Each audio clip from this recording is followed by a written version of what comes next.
De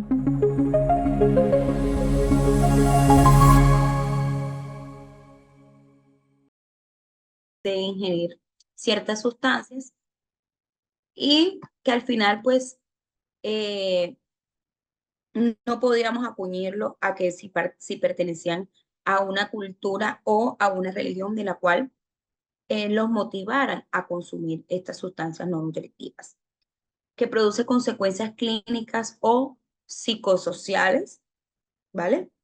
Es decir, que al momento de esta persona estar ingiriendo estas sustancias no nutritivas, entonces va a ir asociada a otras comorbilidades, tipo clínico o de tipo psicosocial, ¿ok? Veíamos entonces que las sustancias más comunes eran la tierra, la cual íbamos a llamar geofagia, el cabello como la tricofagia, el hielo como la pagofabia, pintura, papel, jabón, tiza, metal o vidrio o incluso las heces, lo íbamos a denominar como coprofagia, ¿vale? Las complicaciones, las obstrucciones intestinales que pueden llegar a tener una persona que llegase a ingerir estas sustancias no nutritivas, infecciones parasitarias, envenenamientos por plomo, problemas dentales o incluso desnutrición, son algunas de las posibles complicaciones a las cuales una persona puede estar expuesta al momento de consumir estas sustancias no nutritivas. El tratamiento, suplementación nutricional normal o comúnmente por hierro o zinc, que es una de los suplementos que pudiera necesitar una persona con un trastorno de la conducta alimentaria de tipo como este, la terapia conductual, en donde reforzaríamos el tema del refuerzo positivo y la intervención sensorial para mejorar los signos y síntomas, el trabajo psicoeducativo con cuidadores para poder ayudar y fomentar la mejora de estas conductas y la evaluación de causas subyacentes como fueran las psicológicas o incluso las médicas en caso de que sea necesario, ¿vale?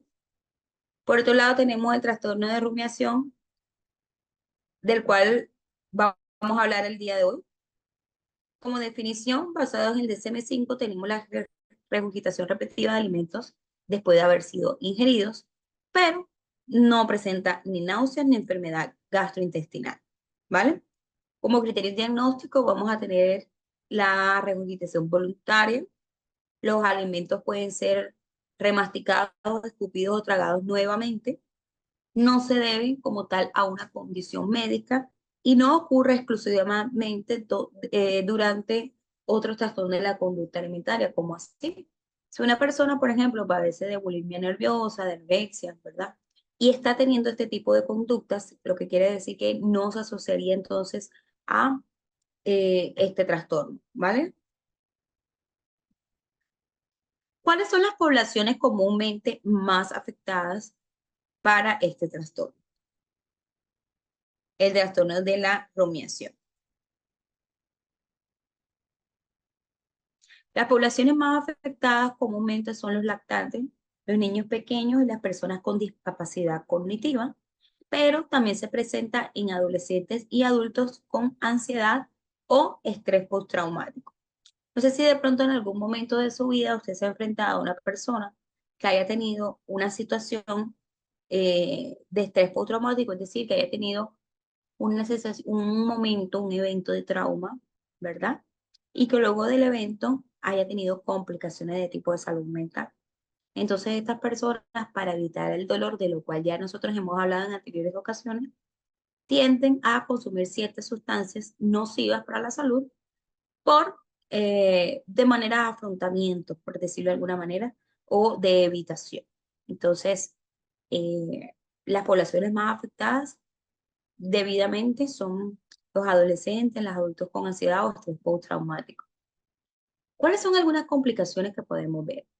Algunas complicaciones que podemos ver debido a este trastorno por rumiación del cual estamos hablando son la pérdida de peso, ¿vale? La deshidratación, la erosión dental, la litosis y la aspiración pulmonar. Son algunas de las complicaciones que podríamos ver si una persona llegase en algún momento a padecer de un trastorno de rumiación. Entonces vamos a ver un ejemplo clínico. Ustedes saben que siempre me gusta compartirles ejemplos clínicos para que veamos de cara cómo podría presentarse un paciente con este tipo de trastorno. Para el trastorno de la rumiación, él trae un ejemplo clínico, el cual consiste en lo siguiente. Un adolescente con trastorno del espectro autista que regurgita alimentos en el aula. No refiere náuseas ni dolor. Veíamos que dentro de los criterios del diagnóstico de SM5, veíamos que no necesariamente se presentaban las náuseas ni el dolor estomacal. La conducta frecuente tras emociones intensas, miren, el médico descarta flujo gastroesofágico. Entonces, ¿cuáles serían entonces los signos que podríamos ver para este caso? ¿Cuáles serían? ¿Quién me los puede mencionar? ¿Cuáles serían algunos de los signos que podríamos ver para este caso? A ver, me escriben allí a través del chat cuáles serían estos signos que podríamos ver en el caso que les acabo de compartir.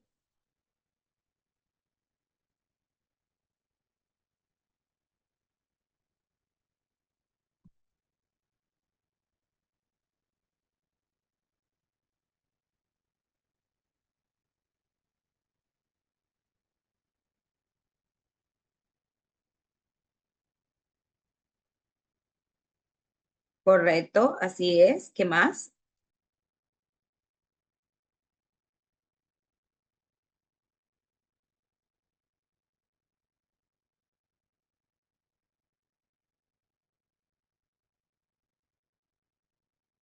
Mire que uno de los signos que podríamos decir para que aplique según la referente del criterio del DSM-5 es que no refieren náuseas ni dolor estomacal, ¿vale? Miren que la conducta también es frecuente de las emociones intensas. ¿Cómo así? Que a partir de que esa persona o este adolescente, más específicamente con TEA, que es importante también identificar que el adolescente tiene un trastorno de base, que es el trastorno del espectro autista. Ujú. Entonces, bueno, pero eso lo debemos tener en cuenta en la historia clínica, sin embargo, no haría parte de los criterios diagnósticos. ¿Sí me va a entender? O sea, sí lo tenemos en cuenta de que el adolescente tiene un trastorno del neurodesarrollo, sin embargo, no haría parte de los signos y síntomas para criterio diagnóstico basado en el DSM-5, ¿vale? También tenemos que el médico descarta flujo gastro. Ok, vamos a leer aquí. Regurgitación inmediata, no hay náuseas, no hay dolor, edad, emocional, ok. Y la comorbilidad asociada, que es opcional. Perfecto, Edgar. Muy bien. Muy bien análisis el que acaban de hacer. Esos serían nuestros signos y síntomas que podríamos nosotros evidenciar tras el caso clínico.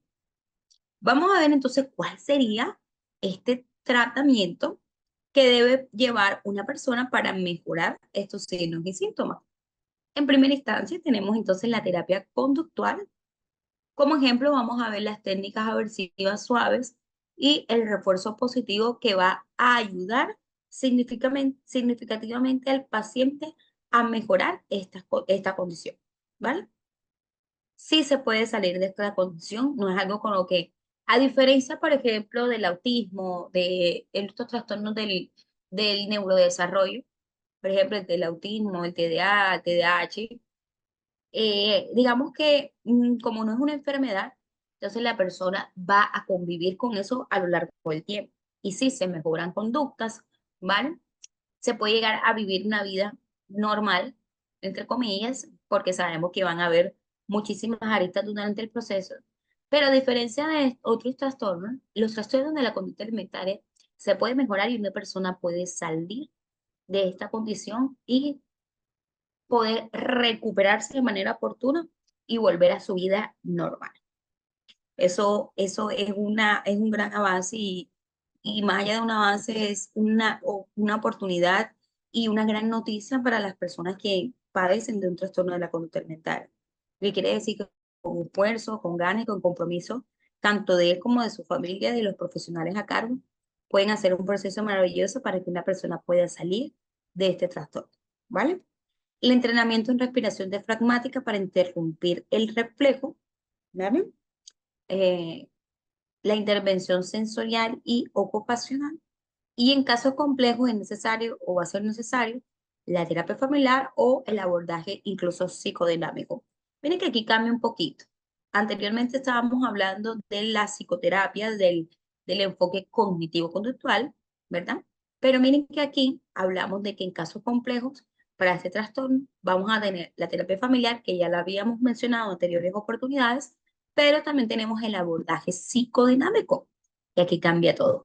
¿Por qué? Porque aquí ya va enmarcado más en términos generales de la conducta y de la patología del paciente. Vemos otro trastorno de la conducta alimentaria y es el ARFI, ¿vale? Lo tenemos como trastorno de evitación, restricción de la ingesta de alimentos. Para el ARFI tenemos que es la restricción alimentaria persistente sin preocupaciones por el peso o la figura, ¿vale? Es decir, esta persona va a tener como signo la restricción alimentaria, ¿verdad? Va a evitar consumir alimentos hipercalóricos, pero no tiene preocupación por su peso ni su figura. Ahora, ¿por qué está motivado esta persona a restringirse para consumir estos alimentos? Vemos, por ejemplo, que una de las acciones por las cuales va a estar motivada, los pensamientos por los cuales va a estar motivada, es la falta de interés por la comida, por ejemplo, el miedo a atragantarse o a vomitar y la sensibilidad extrema a olores, texturas o colores. Esto lo vemos, por ejemplo, en casos de niños o personas con autismo. Ustedes saben que las personas con autismo siempre, tienden a tener cierto rechazo por algunos colores, por algunas texturas, por algunos olores. Entonces, las personas con trastorno del espectro autista van a tener alguna tendencia en algún momento de su vida a tener un trastorno de la conducta alimentaria de este tipo, ¿vale? Por precisamente, mire que dentro de las cosas por las cuales va a estar motivada es esa sensibilidad extrema o este miedo, básicamente. Entonces, cuando hablamos de este trastorno de ARFID, ¿vale? Hablamos de que no es una persona que está preocupada porque está gordita o porque está flaquito, no, sino sus pensamientos van a ser motivados por otras cosas que las cuales ya les acabo de mencionar. Ahora bien, ustedes saben que todo debe ser basado en los criterios diagnósticos, ya sea en el DSM-5 o en la CIE-11. Los criterios diagnósticos para el ARFID van a ser la ingesta insuficiente, que conlleva que, como no se consumen los alimentos necesarios con los nutrientes, con las vitaminas, con todo lo que a nosotros nos aporta una ingesta de alimentos saludables, esto va a inferir claramente en que en una pérdida de peso, falla en el aumento esperado del peso propiamente dicho, las deficiencias nutricionales, como la vitamina B12, el hierro, el zinc, otro tipo de vitaminas que van a ser esenciales para el desarrollo pues, de una persona, la necesidad de suplementos o alimentación integral y el deterioro psicosocial. Veíamos en anteriores casos que una persona que está pasando por un trastorno de la conducta alimentaria probablemente va a ser una persona que va a tenderse a aislar, por ejemplo, por el miedo a que lo vean comiendo o de que no lo vean comiendo, porque en cualquiera de las dos sabe que las personas se van a alarmar. Entonces, digamos que va a haber poco a poco un deterioro psicosocial, incluso en las habilidades blandas, ¿vale? Incluso en las habilidades de comunicación, ¿vale? Entonces, miren que dentro de los criterios diagnósticos para que una persona pueda ser influenciada o diagnosticada con el trastorno del ARFID, va a tener sí o sí estos criterios diagnósticos. La pérdida de peso o falla en el aumento esperado, las deficiencias nutricionales, la necesidad de suplementos o alimentación integral y el deterioro psicosocial. Vemos que hay algunas cosas que las podemos ver a ciencia cierta, de manera fácil o tangencial, pero hay algunas que no se pueden ver. Por eso es a veces un poco complejo poder llegar a un diagnóstico certero. ¿Ok?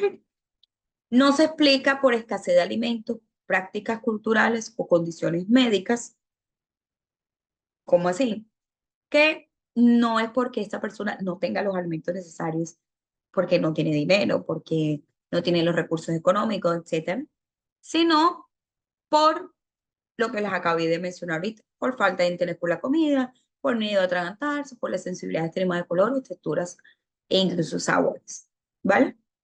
Entonces no se explica por escasez de alimentos, tampoco se explica por prácticas culturales o condiciones médicas, no, es que yo sufro o padezco de tal cosa, entonces yo no puedo comer tal cosa. No, ese no puede ser el motivo.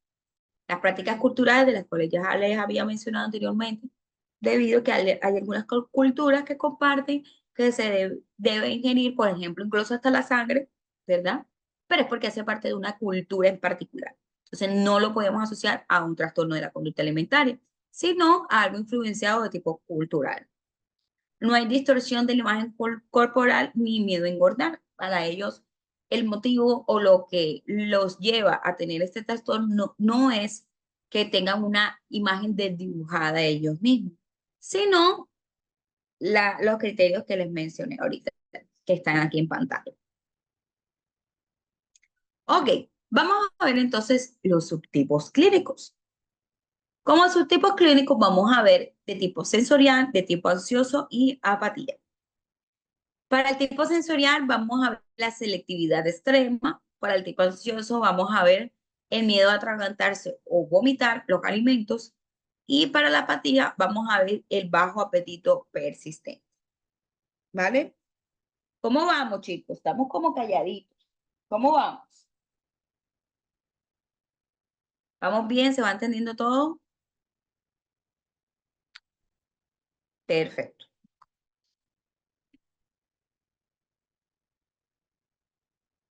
¿Cuáles son las complicaciones de este trastorno?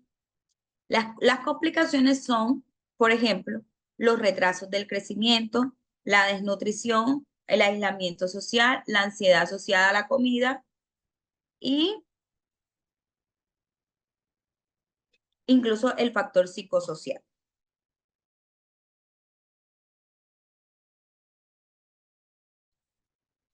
Ok, perfecto.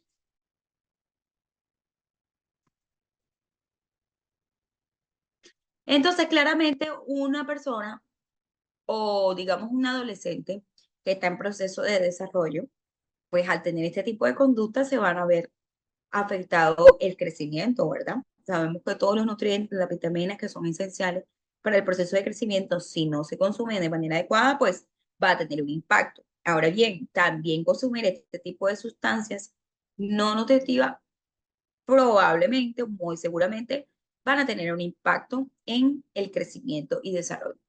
Por otro lado, tenemos la desnutrición, el aislamiento social, la ansiedad asociada a la comida. Como ejemplo clínico, tenemos un niño de 9 años que solo come arroz, pan blanco y manzana. Rechaza todo lo que tenga salsa o textura mixta. No tiene preocupación por su cuerpo, pero ha bajado de peso y tiene deficiencias de hierro. Esto es un claro ejemplo.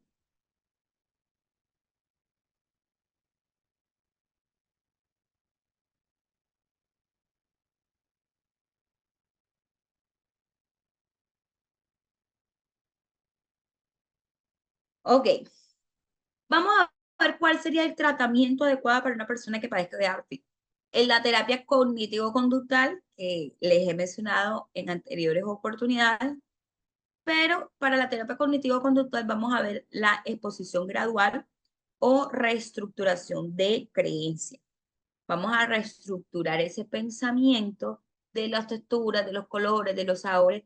Ahora, bien, para el caso, por ejemplo, de las personas con trastorno del espectro autista, pues claramente va a ser un poco más complejo, porque esta reestructuración cognitiva no es tan fácil cuando hablamos de un criterio, por ejemplo, de T. Cuando, por ejemplo, una persona común que no tiene otro tipo de comorbilidad o diagnóstico, digamos que no es fácil, pero sí el proceso va a ser un poco menos complejo. La terapia ocupacional y la desensibilización sensorial, que es poco a poco, es progresivo, no se obtiene de la nada, debe ser. Por eso cuando hay algunos pacientes o papás de los pacientes que preguntan, doctora, pero ¿cuánto tiempo es necesario para que mi hijo, mi hija mejore? Es de tiempo, es de paciencia, es de tranquilidad, porque cuando hablamos de la salud mental y los procesos cognitivos y emocionales, hablamos de procesos que llevan tiempo, paciencia, ¿vale? porque lo que le sirve a la persona A probablemente no le sirve a la persona B. Entonces, sí, tenemos las teorías, tenemos los recursos, pero es necesario identificar qué es lo que le sirve a la persona y poder seguir con el tratamiento. Ahora bien, este plan y este tratamiento no siempre es lineal. Van a haber algunas aristas que van a entorpecer, por ejemplo, el proceso y que va a ser necesario de utilidad poder cambiar, modificar algunas cosas dentro del plan del tratamiento, ya sea de tipo psicológico, nutricional, por ejemplo, de tipo psicológico, si realmente la terapia cognitivo-conductual está funcionando, ¿no? Si el paciente está poniendo de su parte o no, ¿verdad? Si en el caso de la parte nutricional hay que identificar cuáles son, por ejemplo, las comidas de las cuales él o ella sienten abstinencia, cuáles también incluso le agradan, cuáles no. Es un proceso lento, pero seguro. Educación nutricional no coercitiva, es decir, no decirle a la persona, ya tú no más, ya tú nunca más vas a conseguir este alimento, vas a consumir este alimento. O por el contrario, tú debes sí o sí consumir este alimento. No, ¿vale? No vamos a ir en contra de la voluntad del paciente.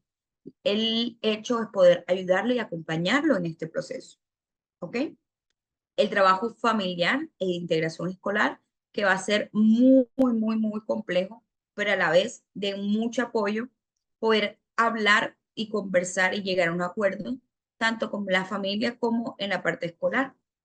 Porque sabemos que una persona que está pasando por un trastorno de la conducta alimentaria, no solamente se va a ver afectado él o ella, sino también su familia. Y poco a poco poder integrarlo a la institución escolar, porque vemos que incluso hay casos de niños y adolescentes e incluso de personas adultas que han tenido que dejar su trabajo porque los signos y síntomas no mejoran. En casos severos va a ser necesaria la intervención médica y nutricional especializada. ¿Ok? Vamos a ver otros trastornos de la conducta no especificados, de la conducta alimentaria no especificada, como lo son el TANE y el OSTE en inglés. La definición son las presentaciones clínicas relevantes de trastornos de la conducta alimentaria que no cumplen todos los criterios de anorexia, bulimia o atracón, pero generan deterioro significativo. Vamos a ver cuáles son.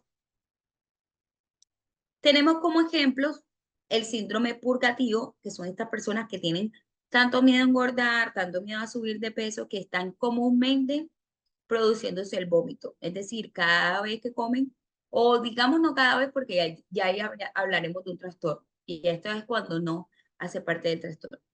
Entonces, digamos que hay algunas personas que, bueno, dicen, yo consumí hoy, por ejemplo, alimentos muy hipercalóricos, entonces necesito sí o sí producirme el vómito. O utilizar el uso de laxantes, pero sin atracones. Pero esto es circunstancial, no necesariamente por un periodo del tiempo. La bulimia de baja frecuencia, ¿verdad? Va a haber algunos episodios de bulimia, pero no es tan común que suceda. La anorexia atípica, en donde la persona va a tener su peso normal, pero con restricción grave y miedo a engordar. La ortorexia, donde no oficialmente es reconocida, pero significa por esa obsesión patológica con comer saludable. Es decir, estas personas que siempre comen saludable, que para ellos un alimento hipercalórico es un no rotundo, ¿verdad? Vamos a hablar de ortorexia. La vigorexia, con esa obsesión con ganar masa muscular, en donde vemos en la variabilidad que va a ser comúnmente en hombres. El trastorno alimentario asociado a diabetes tipo 1, que vamos a ver allí la omisión de insulina para bajar de peso. Estos son algunos de trastornos de la conducta alimentaria no especificados. Vamos a hablar un poco acerca de los riesgos para los cuales una persona con este tipo de diagnóstico o no diagnóstico puede estar expuesto. Comúnmente, como no se ven signos y síntomas marcados, este tipo de condiciones suelen ser subestimados clínicamente. Es decir, bueno, pero es que fue un momento circunstancial, esto no va a volver a ocurrir. Entonces, ¿para qué le vamos a dar tratamiento? Entonces, suelen ser subestimados clínicamente, pero es ahí el error, que como son subestimados clínicamente, no se hace ese proceso de prevención.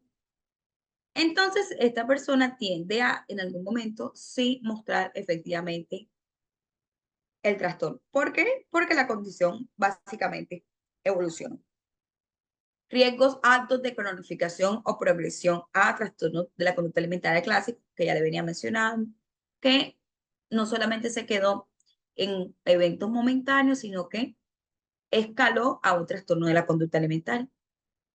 Igual impacto emocional y funcional, pues ustedes saben que una persona con un trastorno, ya sea clínico o no, va a tener sí o sí un impacto emocional y funcional en la vida de la persona. No va a ser la misma la persona al padecer de un trastorno de la conducta alimentaria. Como ejemplo clínico, vamos a ver una mujer de 20 años con peso normal que ayuda constantemente, se pesa varias veces al día, presenta vómitos esporádicos y refiere no sentirse enferma porque no está delgada. Su diagnóstico, un TAN de tipo anorexia atípica. Entonces vimos aquí que esta persona, esta mujer de 20 años, tiene un peso normal, está dentro de su IMC adecuado, pero ayuna constantemente, probablemente hará ayuno intermitente, se pesa varias veces al día, presenta vómitos esporádicos.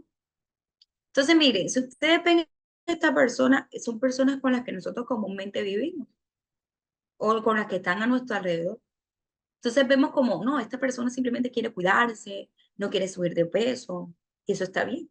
Pero miren que ya aquí se ven reflejados algunos signos y síntomas de los cuales hay que prestarle atención y prevenir antes de que se convierta en un diagnóstico de TCA. Puede ser el tratamiento, igual que en los casos de TCA clásico, va a ser de suprema importancia que esta persona pueda pasar por una intervención psicológica, nutricional y familiar para ayudarla a escoger mejor sus alimentos, a tener una mejor rutina, a tratar de que la persona evite en la manera de lo posible que este tipo de comportamiento se vea trastocado, se vea transfigurado en un trastorno de la conducta alimentaria. Es decir, poder ayudarle, motivarle e instarle a que son los primeros signos y que hay que prestar la atención. Como tratamiento también tenemos la validación de la sintomatología a pesar de no encajar. Entonces, si bien es cierto, la persona no encaja dentro de los criterios diagnósticos para un trastorno de la conducta alimentaria, es muy importante que validemos la sintomatología que está presentando a día de hoy.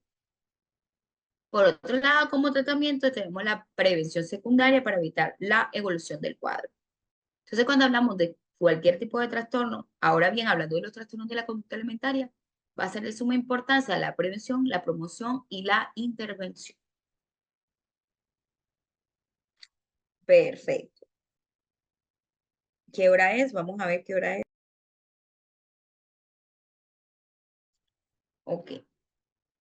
Chicos, a continuación, yo les dije que íbamos a hacer una actividad, vamos a hacer la evaluación y vamos a hacer la retroalimentación de la misma.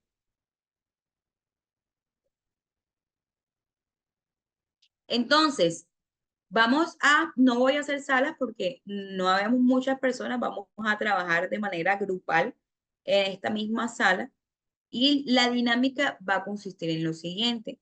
Vamos a construir un árbol de factores de riesgos a los cuales una persona puede estar expuesta para en algún momento desarrollar un trastorno de la conducta alimentaria, es decir, redes sociales, personas que hablen de tu peso, que opinen de tu peso, es decir, cuáles serían los factores de riesgo a los cuales cualquier persona puede estar expuesta para en algún momento padecer de un trastorno de la conducta alimentaria, ¿vale? Vamos a hacer luego en un segundo momento un roleplay de lo que una persona podría estar enfrentada, ¿verdad? Ante estos factores de riesgo.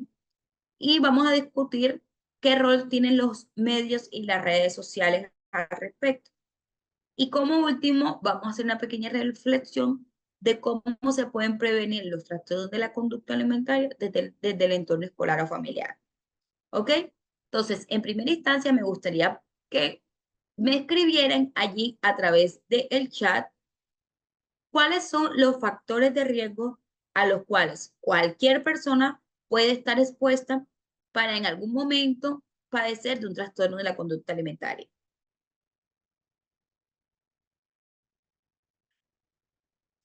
Ok, Yani, te pregunto, ¿cuál sería allí entonces el factor de riesgo al cual está expuesto tu paciente?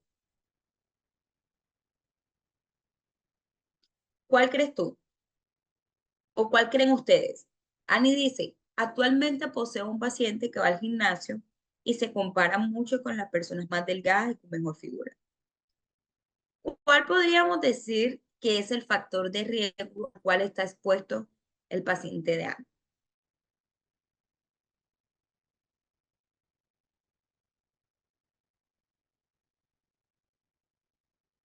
La comparación constante por problemas de autoestima. Ok, pero ¿cuál sería ahí? ¿Cuál sería el factor de riesgo? Cuando hablamos de factor de riesgo, son situaciones a las cuales vamos a estar expuestos exteriormente que pueden afectar. Ok, la pregunta general es, ¿cuáles son los posibles factores de riesgo a los cuales cualquier ser humano puede estar expuesto para en algún momento padecer un trastorno de la conducta alimentaria? Que al dejar de alimentarse bajen los nutrientes, ¿sí?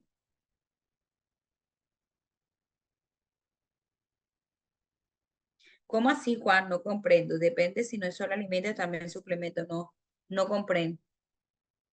Puede desarrollar una dolencia por... Ok, ok. Escúchenme la pregunta, chicos.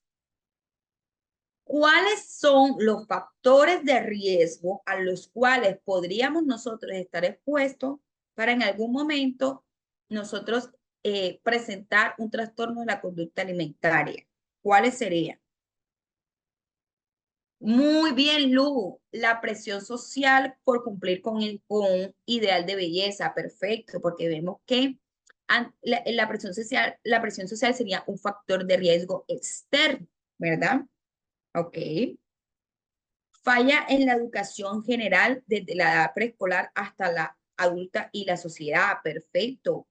Así es. Hay muchísimo que abordar acerca de la psicoeducación con respecto a los temas de belleza, por ejemplo. Aumento excesivo de suplementos pueden ocasionar daños a nivel de hígado y riñón. Excelente. Vemos en el caso, por ejemplo, más que todo de los hombres, que por esa necesidad de querer verse más grande, más robusto, toman este tipo de suplementación que sabemos que a largo tiempo puede haber un daño a nivel de hígado y riñón. Muy bien. La influencia de las redes sociales de famosos, así es. Estos llamados influencers, ¿verdad? Que fomentan el uso de incluso dietas locas, excesivas, para bajar de peso. Ausencia de discusión en el lugar en torno a los patrones de belleza, la distorsión del concepto de vitaminas y su acción orgánica. Muy bien. Entonces, miren que todos estos factores de riesgo son muy importantes. Claro, Lu, así es.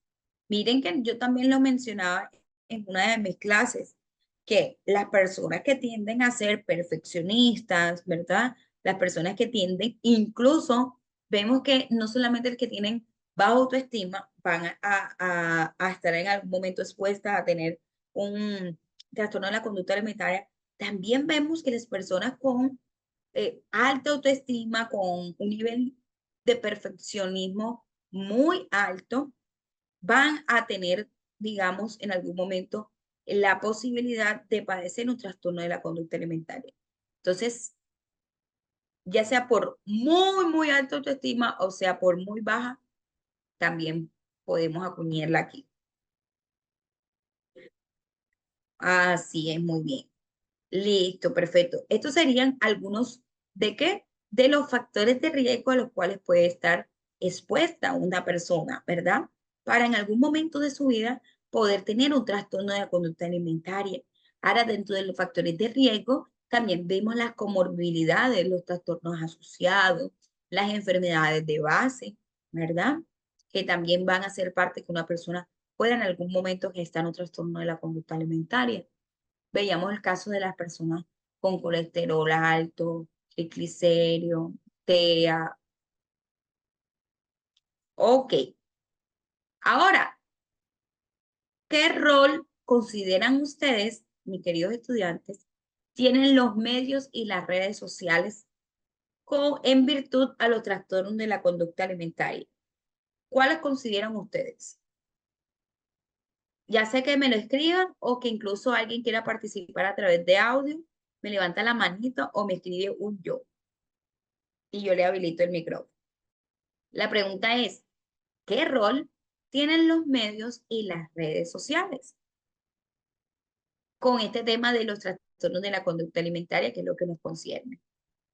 Hemos hablado mucho acerca de la influencia de bueno, valga la redundancia, de los influencers, de las personas que hacen parte de los medios tecnológicos, pero hoy quiero preguntarle a ustedes, ¿qué rol pudieran tener los medios y las redes sociales para la promoción, prevención e intervención de los trastornos de la conducta alimentaria?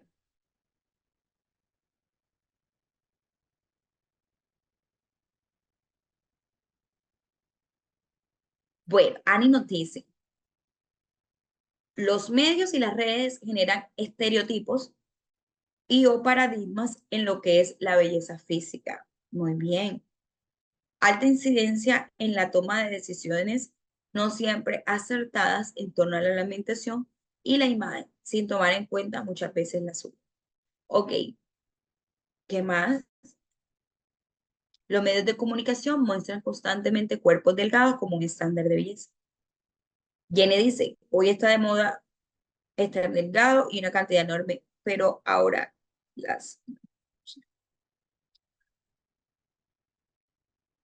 Ok, entiendo su punto, ¿vale? Y es muy válido. Pero la pregunta que concierne es, ¿qué rol, cuál rol están cumpliendo como tal o cumplen o deberían cumplir los medios y las redes sociales?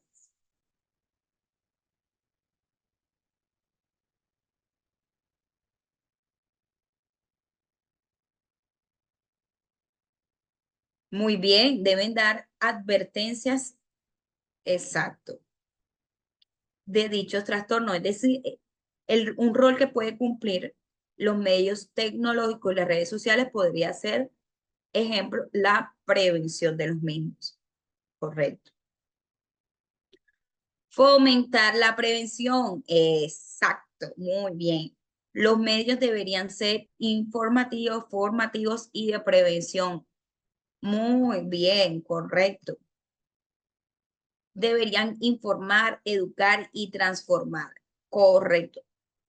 Miren, las redes sociales, los medios tecnológicos no son malos. El tema es cómo se utilizan, para qué finalidad se utilizan. ¿Qué tal si, por ejemplo, todos estos medios tecnológicos como las redes sociales, el Internet, ayudaran más que todo a hablar, a fomentar el uso, ¿verdad?, adecuado eh, de las redes sociales, de la ingesta adecuada de alimentos, ¿verdad? Y no tanto como utilizar estas conductas inapropiadas que a lo largo del tiempo lo que va a hacer es disminuir la buena vida de las personas, ¿verdad? Porque a veces decimos la buena vida, ¿por qué? Porque la buena vida no solamente tener los recursos económicos, sino también la salud. Y vemos cómo muchas personas, así como dice Lu, al mostrar cuerpos totalmente irreales, vemos muchas personas que pierden incluso su salud, ¿verdad? ¿Por qué? Por querer tener un estándar de belleza que es casi imposible. Entonces empiezan a fomentar dietas totalmente locas y fuera de contexto, pues solamente puedes tomar jugos verdes en el día, que debes hacer 4 horas de gimnasio al día, ¿verdad? E incluso estas personas dicen que esto tiene un respaldo científico, pero sabemos que muchas de las cosas que a los cuales ellos dicen que es el deber ser, ninguna de ellas, o probablemente un 60, un 70%, no tiene un respaldo científico. Entonces, ¿cuál sería el rol de los medios y las redes sociales? La promoción y la prevención de este tipo de trastorno para mejorar la calidad de vida de los pacientes. Ok, ahora, a modo reflexivo y antes de nuestra evaluación, les voy a preguntar, ¿cómo se pueden prevenir los trastornos de la conducta alimentaria desde el entorno escolar o familiar? ¿Cómo creen ustedes que se puede prevenir? Ahí no estamos hablando de intervención, estamos hablando de solamente desde el rol preventivo.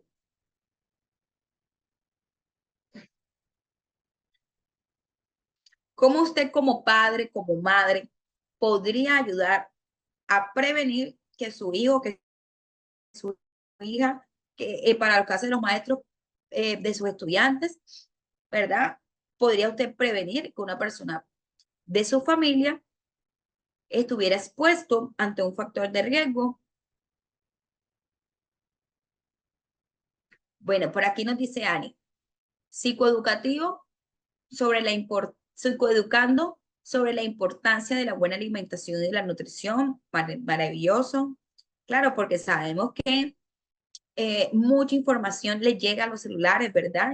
La mayoría de ellos tienen aparatos electrónicos que les puede llegar mucha información, pero es necesario que como padres, como personas responsables, podamos psicoeducar a los niños, niñas y adolescentes y jóvenes al uso adecuado de la nutrición y la alimentación, es decir, de la ingesta de alimentos saludables, desde el hogar hacia el centro escolar.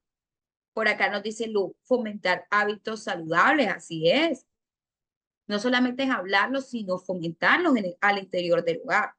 Consumir alimentos ricos en proteínas, ricos en antioxidantes, es decir, tratar de tener una ingesta adecuada de alimentos dentro de la familia. Para que, obviamente, ustedes saben que todo lo que se desarrolla a largo tiempo, se crean hábitos, ¿vale? Entonces, si tú en tu familia normalmente tiendes a tener hábitos que no son para nada saludables, pues claramente que esta persona, ya hay un factor de riesgo. ¿Por qué? Porque al no tener una dieta balanceada dentro del núcleo familiar, dentro del seno del hogar, ya es un factor de riesgo. ¿Por qué? Porque este niño, este adolescente puede subir de peso, por ejemplo, o puede estar bajo de peso, entonces va a estar expuesto a en algún momento, por la falta de información, padecer un trastorno de la conducta alimentaria. Educando sobre la alimentación saludable, si es, dinámicas participativas en escenarios que simulen dichos trastornos enfocados en las causas y su prevención. Claro, mostrarle, por ejemplo, testimonios reales de personas que han pasado por un trastorno de la conducta alimentaria, cómo ha quedado, cuáles han sido, digamos que el resultado, ¿verdad?, de esta ingesta o no de alimentos de manera saludable. Entonces, eso es un aporte muy, muy bueno. Se debe educar principalmente desde casa sobre la importancia de una alimentación balanceada. El tronco de alimentos es complejo. La importancia de no dejarse llevar por los comentarios o expectativas externas. En la familia, yo creo que evitar hablar de forma fea de los cuerpos que no cumplen con otros estereotipos. Muy bien. A veces un factor de riesgo es la propia familia. Por ejemplo, el padre o la madre opina del cuerpo, por ejemplo, de la prima, del sobrino, del tío, ¿verdad? Entonces esta persona eh, crece creyendo que esto es habitual, que esto es normal, que esto es adecuado, estar opinando sobre el cuerpo de las demás personas. Ya ahí hay un factor de riesgo dentro de la familia. Jenny nos dice, luego en los centros educativos también se debe educar y promover. Yo trabajo en el INN y siempre impartimos talleres en las escuelas y representantes. Muy buena labor, excelente. Por el psicoeducar a las instituciones educativas en la fomentación y la prevención de estos tipos de trastornos. abordar los primeros indicios de cambios alimenticios. Claro que sí, poder identificar cuáles son esos primeros signos de los cuales hemos hablado en el desarrollo de nuestras clases para poder intervenir no desde el diagnóstico, sino antes del diagnóstico. Excelente. Ok, chicos, muy bien, creo que nos ha ido extremadamente bien y que hemos abordado nuestra temática de manera muy interesante. Hemos respondido a cada una de las preguntas, de los interrogantes. Me gustaría preguntarles si tienen alguna duda, alguna inquietud, algo que les gustaría mencionar antes de pasar a nuestra evaluación.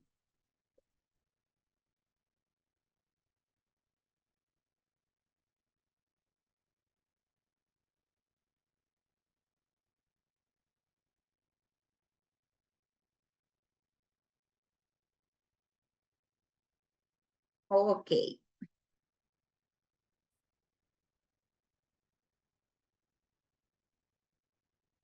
Hola Ángela, ¿cómo estás? Bienvenida. Bueno chicos, les voy a compartir a continuación nuestro link de la evaluación, ¿vale?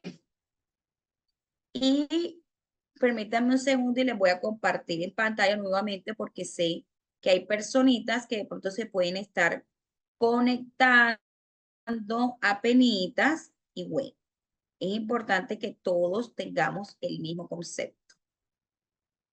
Ya les estoy compartiendo el link. Permítanme un segundito. Ahí porque no comparte.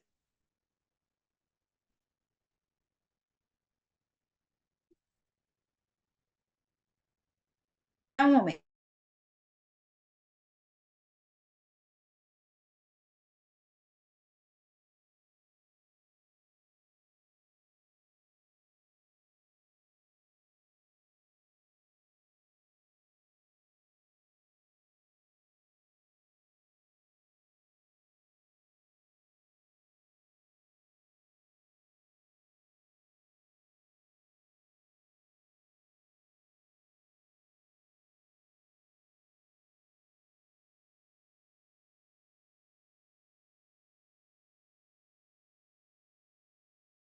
Ok, chicos, ¿cómo se ha sentido en el desarrollo de nuestra clase? ¿Ha sido claro, concisa la información?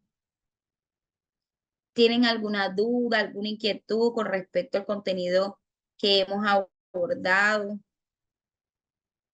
¿O simplemente no tienen dudas, inquietudes?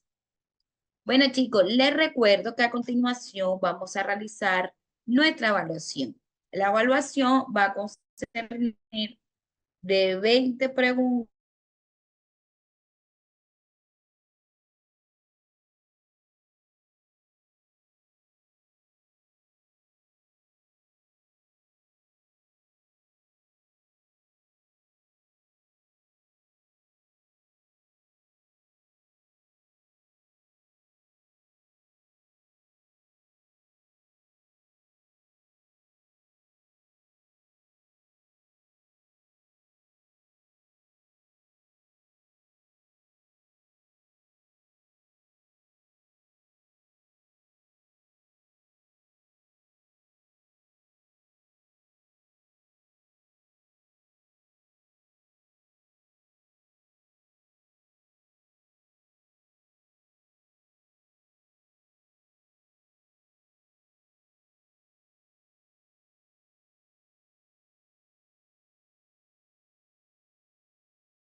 Confirman que todos la puedan ver, porfa.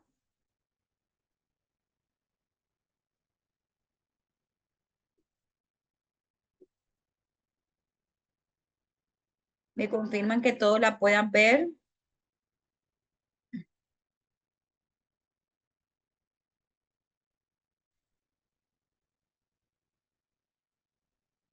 Chicos, me confirman en el chat que sí puedan abrir la evaluación, porfa.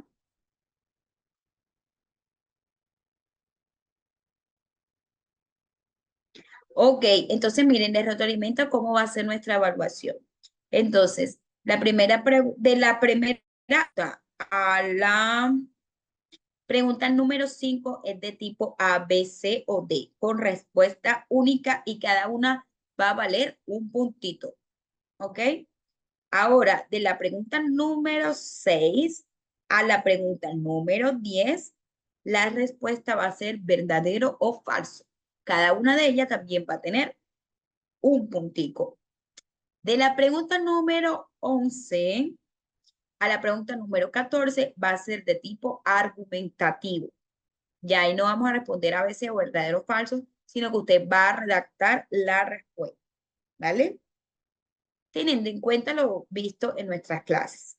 Luego de la pregunta número 15 a la pregunta número 18, vuelve a hacer nuevamente ABCD como respuesta de una sola selección, y la 19 y la 20 vuelve a ser respuesta verdadera o falsa.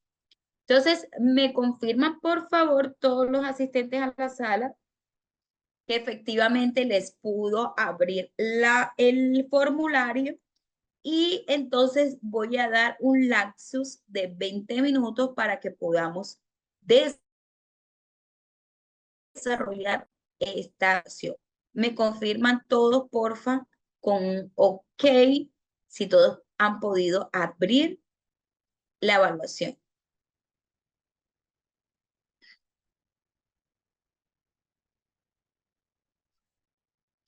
Ok, perfecto. Ok, chicos, entonces miren lo que vamos a hacer. Yo voy a colocarles una musiquita aquí de fondo para que pues se logren concentrar. Sin embargo, yo voy a estar aquí en la sala por si llegare a ocurrir alguna duda o alguna inquietud. ¿Vale?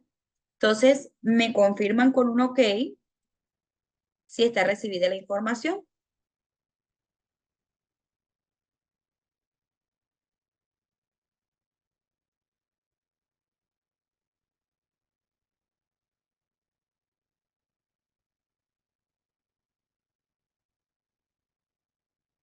Listo, chicos. Entonces nos vemos en 20 minuticos. ¿Vale? Estoy aquí en la sala por si surge alguna duda o alguna inquietud. Listo, chicos. ¿Me confirman, por favor? ¿Ya terminaron la evaluación?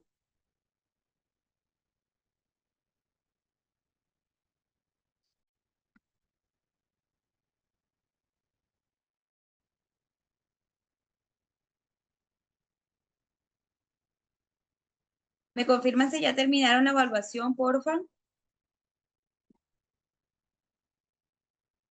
Para entonces proseguir a la retroalimentación de la misma.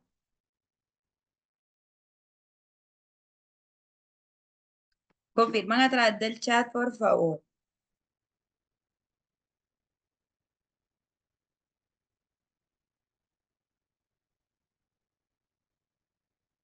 ¿Cómo le fue? ¿Cómo sintieron que le fue? ¿Estuvo fácil? ¿Estuvo compleja? ¿Cómo creen que les fue? Bueno, todas las preguntas que les compartí fueron tips, ¿verdad? O creen ustedes se encontraron extrañas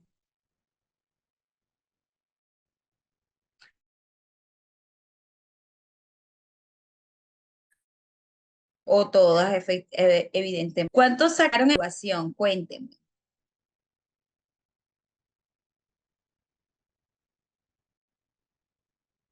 ¿Quién sacó, por ejemplo, 20 de 20?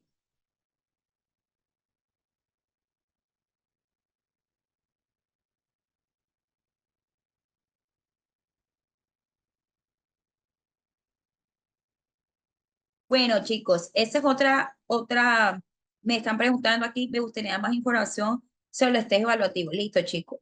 La corporación vamos a lanzar junto con la corporación nuestra segunda parte de trastornos de la conducta alimentaria, en donde allí vamos a hacer énfasis en qué, precisamente en los test y las evaluaciones que se realizan para las personas con trastorno de la conducta alimentaria. Es decir, allí vamos a ver más el detalle, ¿vale? Porque aquí, digamos que en este diplomado nos concentramos en qué, en ver cada uno de ellos, su definición. Vimos también los criterios basados en el DSM-5, en la CIE 11, signos y síntomas, tratamiento a grandes rasgos. eh, pero ya en esta segunda parte del diplomado, sí vamos a ver entonces como tal los tratamientos, intervención, los test, las evaluaciones, ¿ya? Entonces no se lo pueden perder, ¿vale? Permítanme un momento, ya les voy a compartir la pantalla para que entonces respondamos a las preguntas. Bueno, pero no me han contado cómo les fue, cómo se sintieron. Si creen que fue fácil, difícil, ya me está abriendo.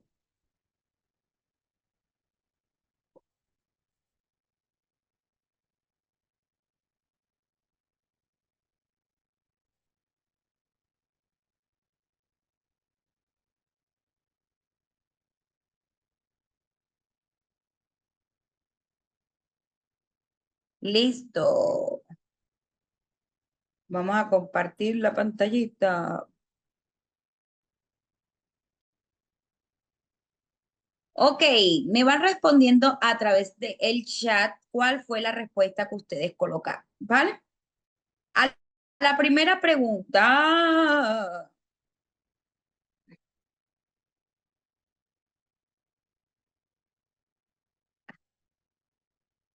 ¿cuál de los siguientes no es un criterio diagnóstico de la anorexia nerviosa? ¿Qué respondieron a esta primera pregunta? Vamos a ir respondiendo aquí rápidamente en el chat. ¿Cuál de los siguientes criterios, cuál de los siguientes no es un criterio diagnóstico de la anorexia nerviosa según el DSM-5? Me responde, bueno, la respuesta correcta allí era la respuesta A, amenorrea, ¿verdad? Porque la B, la C y la D sí son criterios diagnósticos según el DSM-5. ¿Ok? Listo. En la bulimia nerviosa, ¿qué se espera observar clínicamente con mayor frecuencia? ¿La A, la B, la C o la D? Vamos a ver cuál sería la respuesta correcta. La respuesta correcta era la C, uso de conductas compensatorias. Perfecto. Porque el B, pero el uso de las conductas compensatorias es la que tiene.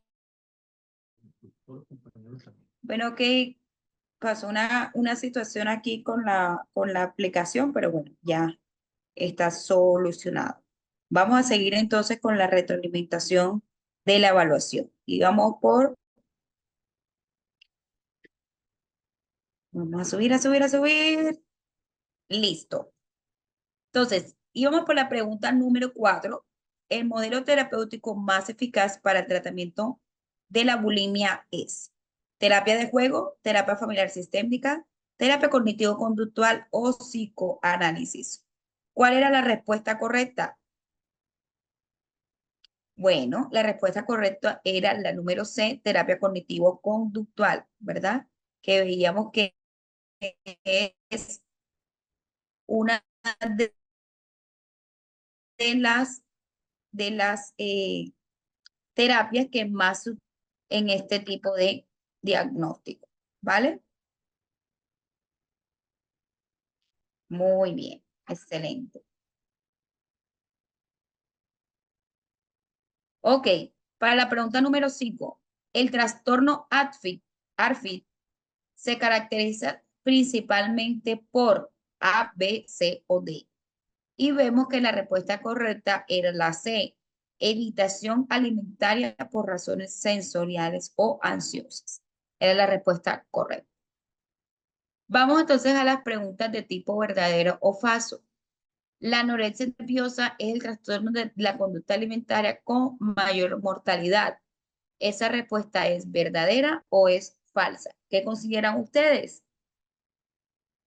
Bueno, la respuesta correcta era verdadero, porque sabemos que la anorexia nerviosa es el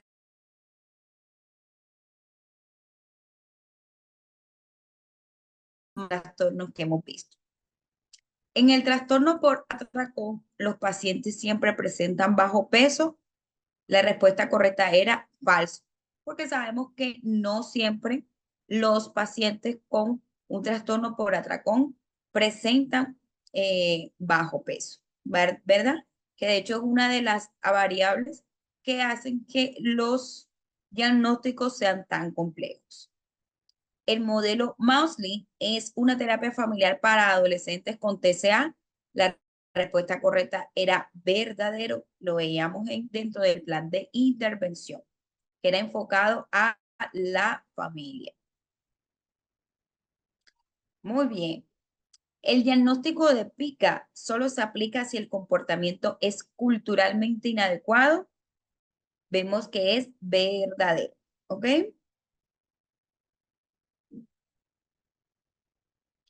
La vigorexia es una forma reconocida. Bueno, ahí creo que está mal esa respuesta. La respuesta correcta allí sería falso. Vamos a arreglarlo aquí.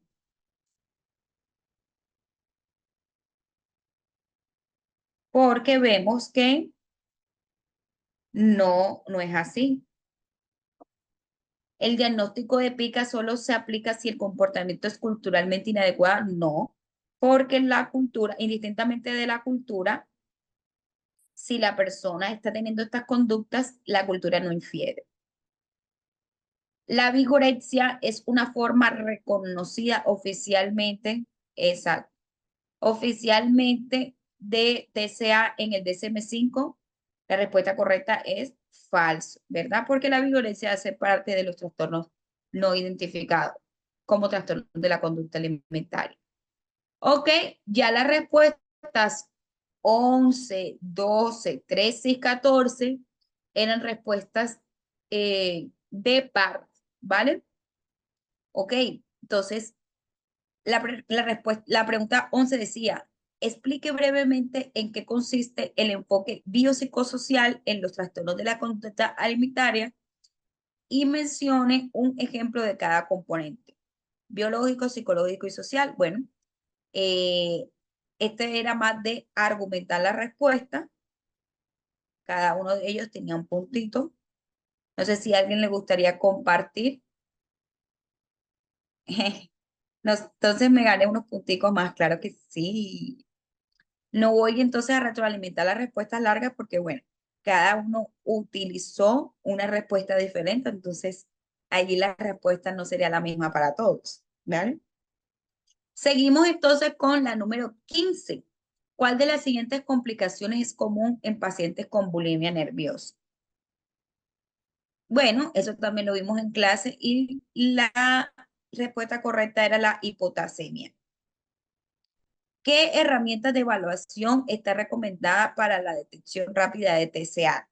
Chicos, estas pruebas que ustedes ven aquí, PHQ, CECID, SCOWIS, lo vamos a ver más a profundidad en la parte número 2 de herramientas de evaluación en los trastornos de la conducta alimentaria, ¿vale? Entonces, aquí lo vimos a grandes rasgos, pero a partir del 20 de agosto que vamos a realizar la segunda parte, no se lo pueden perder. Ok, entonces la respuesta correcta era la C, SCOF. Muy bien.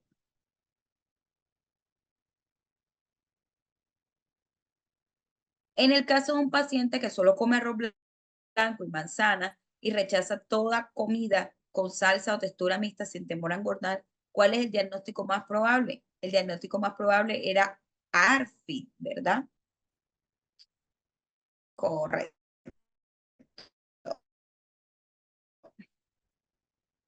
¿Cuál de los siguientes factores se considera un riesgo sociocultural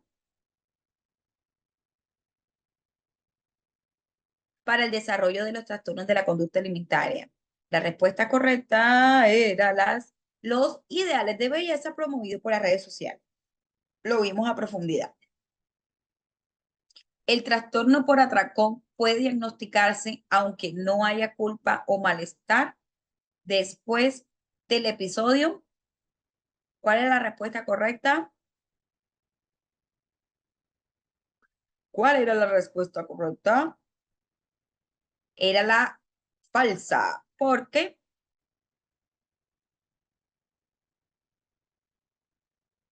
puede diagnosticarse, aunque no haya, ¿verdad?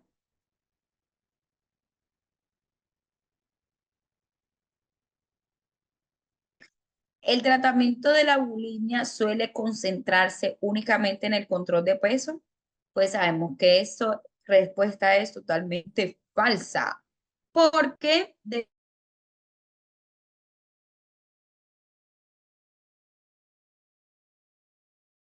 y todos los agentes biopsicosociales.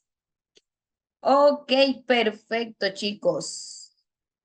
¿Cómo les fue? ¿Cuáles fueron sus puntuaciones en nuestra evaluación?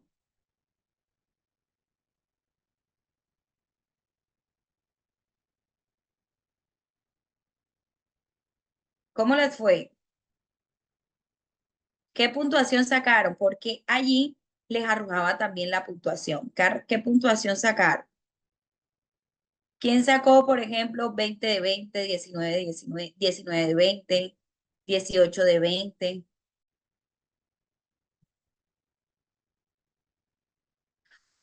Ok, chicos, vamos a tener a partir del 20 de agosto la segunda parte de nuestro diplomado en trastornos de la conducta alimentaria, por lo que no se pueden perder esta segunda parte en los trastornos de la conducta alimentaria. Aquí vimos todo lo concerniente a definición, diagnóstico, plan de intervención, vimos algunos casos incluso, ¿verdad? Hoy por hoy tenemos muchísimas más nociones de lo que son los trastornos de la conducta alimentaria, chicos, y créanme que todavía resta un montón de información muy relevante con respecto a este tema de los trastornos de la conducta alimentaria. Chicos, agradecerles de antemano por hacer parte de esta hermosa formación, por compartir con nosotros de parte de la Corporación Internacional Líderes Latinoamericana. Estamos muy felices de que usted se forme con nosotros, de que usted nos elija como ese centro de formación para su quehacer profesional, para tener mejores y mayores herramientas, para compartir con personas de diferentes culturas, de diferentes religiones incluso. Y bueno, chicos, muy, muy agradecida, agradable de compartir con todos ustedes. Me gustaría mucho también saber cuál es, por acá me dicen 16, 17 de 20, ok, le fue súper bien entonces. Excelente, eso quiere decir que aprendimos muchísimo. Me gustaría saber de parte de ustedes cómo les fue en este diplomado, con qué pensamientos se van, si les pareció interesante, si les gustó la dinámica, si les agradó. Bueno, todo lo que nos quieran compartir es totalmente bienvenido, porque pues tenemos muy en cuenta también cómo se sintieron ustedes durante nuestra maravillosa formación. Yo en lo personal como su docente en este que les he acompañado a lo largo de estos 5 maravillosos días de formación, me he sentido muy complacida por la interacción, por estar aquí con ustedes, por compartir todas las noches de estos días. Bueno, espero de verdad de todo corazón que en la formación subsiguiente a esta, todo lo que estamos aquí, sigamos nutriéndonos de todo el conocimiento. Entonces, por aquí me dicen gracias, bendiciones, estoy muy contenta. Ok, Juan, qué bueno, Jenny. Listo, chicos, a todos agradecidas de antemano por haber pues, pertenecido, haber hecho partícipe y artífice de nuestro diplomado en trastornos de la conducta alimentaria. Hoy con nuestro resumen y ampliación de los conceptos en la misma, la evaluación y la retroalimentación, damos por finalizado nuestro hermoso diplomado. Quienes pues tuvieron la oportunidad de hacer su cancelación, pues bueno, tendrán su hermosa certificación a nivel Latinoamérica en trastornos de la conducta alimentaria. Por acá me dice, muy empático, material audaz, jovial y actual, gran participación, fomentó el deseo de seguir creciendo. Muchísimas gracias por tu comentario, Edgar. Bienvenido nuevamente a nuestro segundo diplomado en trastornos de la conducta alimentaria. Espero verte allí. Me encantó realizar la actualización, ya que cada día adquirimos más elementos que nos permiten dar mayor apoyo a la salud. Así es, ningún día dejamos de aprender. Todos los días aprendemos herramientas nuevas, todos los días nos seguimos formando y capacitándonos para nuestros pacientes e incluso también para nuestros familiares. Dicho esto, chicos, les deseo una muy feliz noche, que descansen, que tengan un sueño reparador y nos vemos entonces a partir del 20 de agosto en nuestra segunda parte del diplomado en trastornos de la conducta alimentaria. Muchas gracias a ti, Lu. Muchas gracias a todos, chicos, por su hermosa participación e intervención. Les deseo una muy feliz noche. Que descansen. Bye, bye.